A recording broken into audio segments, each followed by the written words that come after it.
स्वागत है आप सभी का स्वास्थ्य की बात आपके साथ में। तो आज हमारे साथ डॉक्टर अंशिता कौशिक मैम है। तो हम इस एपिसोड में विंटर अटैक्स के बारे में जानना चाहेंगे। तो मैम, मेरे क्वेश्चन और ऑडियंस का क्वेश्चन आपसे पहला ये है कि विंटर अटैक्स या किस टाइप के होते हैं या कैसे होते हैं, और इसके बारे में आप जानकारी दें। ओके, सबसे पहले तो मैं ये बताना चाहूंगी कि ये मिथ नहीं है। एक्चुअली में विंटर्स में हमारे चांसेस इंक्रीज हो जाते हैं हार्ट अटैक या स्ट्रोक के, तो इन्हीं को हम विंटर अटैक्स भी बोलते हैं। बेसिकली ये नॉर्मल हार्ट अटैक जैसे और स्ट्रोक जैसे ही होते हैं, बस इनका चांस होने का, अकरेंस होने का रेट इंक्रीज हो जाता है ड्यूरिंग विंटर। ओके, तो जैसे मैम अभी आपने बताया कि ये मिथ नहीं है, तो ऐसे और क्या कारण है जो विंटर्स में ये अटैक ज्यादा बढ़ जाते हैं। देखो, इसके कई कारण हैं। कुछ तो हमारे शारीरिक और कोशिकाओं में ऐसे बदलाव आते हैं जिससे सर्दियों के अंदर वो संकरी हो जाती है, यानी कि और नैरो हो जाती है, जिससे ब्लड प्रेशर बढ़ जाता है। तो उस वजह से भी हार्ट अटैक इंक्रीज हो जाते हैं। दूसरा, हमारे हार्ट को काम बहुत ज्यादा करना पड़ता है हमारे बॉडी में एक इवन टेम्परेचर मेंटेन करने के लिए और टेम्परेचर मेंटेन करने के लिए, तो हार्ट पर लोड इंक्रीज हो जाता है। तो जिन लोगों को पहले हार्ट अटैक हुए हैं या जिनका कंजस्टिव हार्ट फेलियर जिसको हम बोलते हैं, जो ऑलरेडी है, उनके चांसेस और इंक्रीज हो जाते हैं। ओके। साथ साथ में पॉल्यूशन, जैसे कि हमारी लास्ट वीडियो में हमने डिस्कस किया था, तो पॉल्यूशन विंटर्स के अंदर इंक्रीज हो जाता है।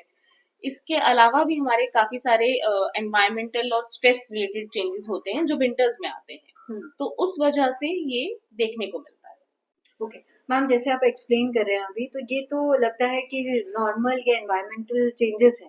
तो बट ऐसे क्या प्रिकॉशंस हम ले सकते हैं जो इन अटैक्स को कम करने के चांसेस हों या कम हो जाए।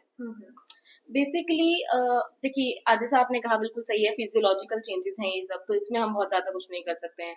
एनवायरमेंट जैसे कि एयर पोल्यूशन है, वो भी हमारे हाथ में नहीं है, तो बट कुछ प्रिकॉशंस हैं जो हम रख सकते हैं। एक, कि हम लेयर जैकेट्स पहने। लेयर जैसे कि मतलब आपने अपने जो एक्सट्रीमिटीज हैं उनको भी कवर रखना है। सिर्फ ठंड से मतलब नहीं होता, अगर बहुत हवा चल रही है, डैम्प है, यानी कि थोड़ा सा ठंडा मौसम है और वहां पर वातावरण भी कूलित है, तो वो भी आपके बॉडी टेम्परेचर को कम करता है।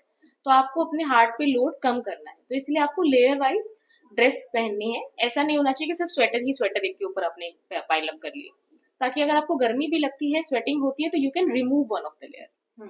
सेम वेज आपको सॉक्स भी पहनना है, आपको अपने एक्सट्रीमिटीज, अपने हाथ, ग्लव्स कवर करने हैं। आपकी हीट जो है वो हेड से भी लॉस होती है, ईयर पे भी फ्रॉस्ट बाइट या ईयर से भी बहुत लॉस होता है। तो ये हम इन चीजों पर ध्यान नहीं देते, हम सिर्फ मेन अपने ऑर्गन्स को कवर कर लेते हैं, स्वेटर पहन लेते हैं, रेस्ट वी लेफ्ट एक्सपोज्ड।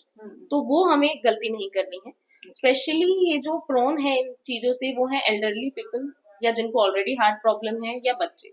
तो हम, आपने सुना होगा, आमतौर पे हमारी दादी नानी भी कहते थे कि हाथ कवर रखो, कान कवर रखो, तो वो हमें ध्यान रखना है। सेकेंडली, एयर पोल्यूशन, जैसा कि हमने डिस्कस किया था लास्ट वीडियो में।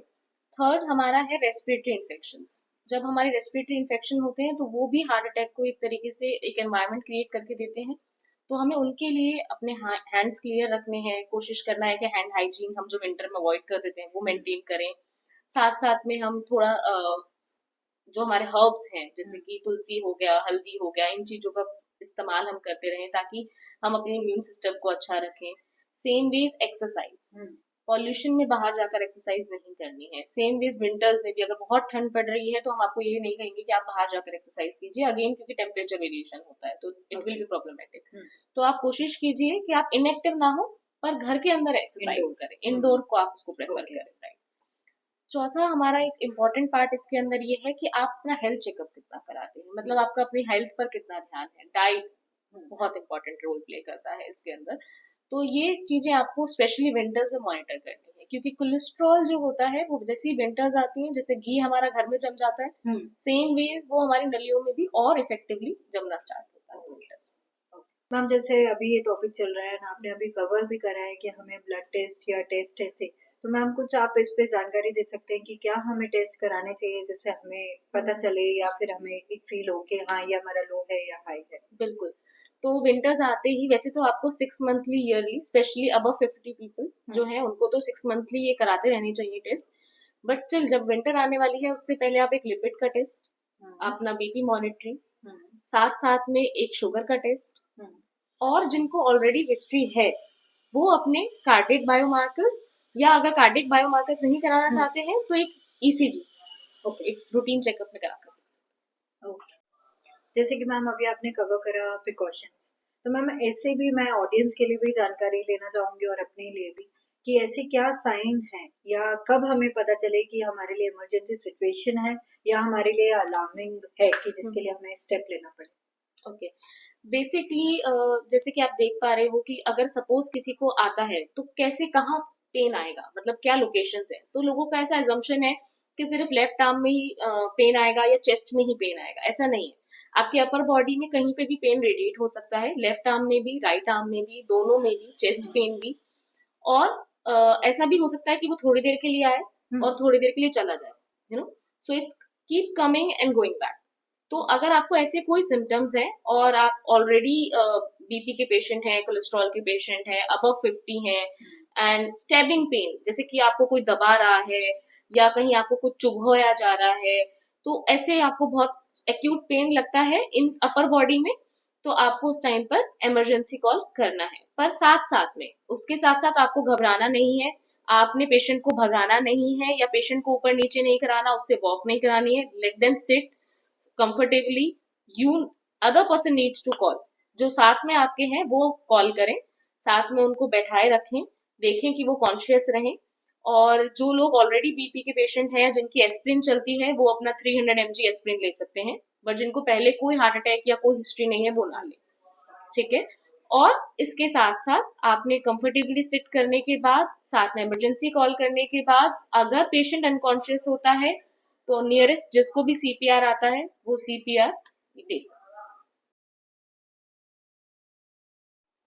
मैम जैसे कि आप भी जानते हैं कि अभी विंटर्स पे और इस टॉपिक पे हम बात कर रहे हैं, तो आजकल लोग खासतौर पे ज्यादातर यूज करते हैं हीटर्स या बाहर बॉनफायर, तो इनके क्या सेफ्टी मेजर्स हैं या ये कहाँ तक सही है? सी बोन फायर करते हैं लोग, आप ओपन एरिया में कर रहे हैं, दैट्स ओके, बट उसमें भी ये होना चाहिए कि नॉन पोल्यूटेड स्टेट्स होने चाहिए।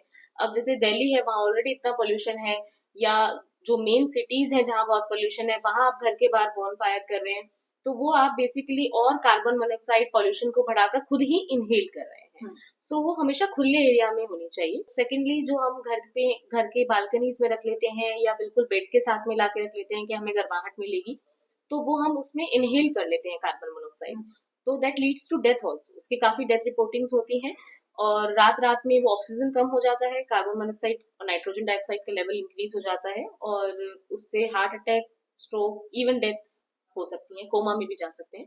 तो वो we do not prescribe. Same with the electric heaters, जो इलेक्ट्रिक रॉड हीटर्स आते हैं वो भी कार्बन मोनोऑक्साइड प्रोड्यूस करते हैं, तो लॉन्ग टर्म तक we do not recommend that. Short time के लिए आप उसको जलाकर, एक बार आपका रूम टेम्परेचर थोड़ा सा बेटर हो जाए, then you can switch it off. Oil heaters are quite safe, you can use oil heaters. Okay ma'am, second myth है कि माना जाता है कि विंटर्स में अल्कोहल का कंजम्पशन ज्यादा होता है, तो इसके क्या साइड इफेक्ट्स है? बेसिकली एक तो ऐसा लगता है लोगों को कि हमें गर्मी मिल रही है अल्कोहल लेने से, टेम्परेचर रेज हो रहा है, जो कि होता भी है, पर वो आपको एक्सपोज करता है, क्योंकि हम यूजुअली आउटडोर लेते हैं, बाहर लेते हैं, तो वो हमें एकदम ठंड से एक्सपोज करता है। तो वो हमें ये नहीं होता डिफाइन कि कितनी देर के लिए वो आपको हीट प्रोवाइड करेगा या कितनी देर के लिए उसने आपकी बॉडी टेम्परेचर को इंक्रीज किया है। तो उस टाइम पर जब वो नीचे बॉडी टेम्परेचर वापस से गिरना स्टार्ट होता है, तो हम एकदम से एक्सपोज होते हैं ठंड से, क्योंकि हमने वो लेयर्स ऑफ स्वेटर्स भी हमने उतार रखे होते हैं, तो वो एकदम से और रिस्क को बढ़ाता है। सेकेंडली, हमारा smoking is also additive factor. लोग ये सोचते हैं कि हम स्मोक कर रहे हैं या सिगरेट ले रहे हैं तो उससे भी हमें गर्माहट मिल रही है, तो वो और हार्ट अटैक को लीड करता है ना। स्मोकिंग तो एक मेजर फैक्टर है हार्ट अटैक के लिए, तो विंटर्स में स्मोकिंग हमें और अवॉइड करनी चाहिए। गर्माहट के लिए आप और बहुत सारे हॉट बेवरेजेस हैं, टी है, कॉफी है, that you can prefer, but not the alcohol and smoking. तो आज का टॉपिक हम यही एंड करते हैं, स्वास्थ्य की बात आपके साथ। Please like, follow and subscribe our YouTube channel. Stay tuned for more updates and thank you ma'am for valuable time.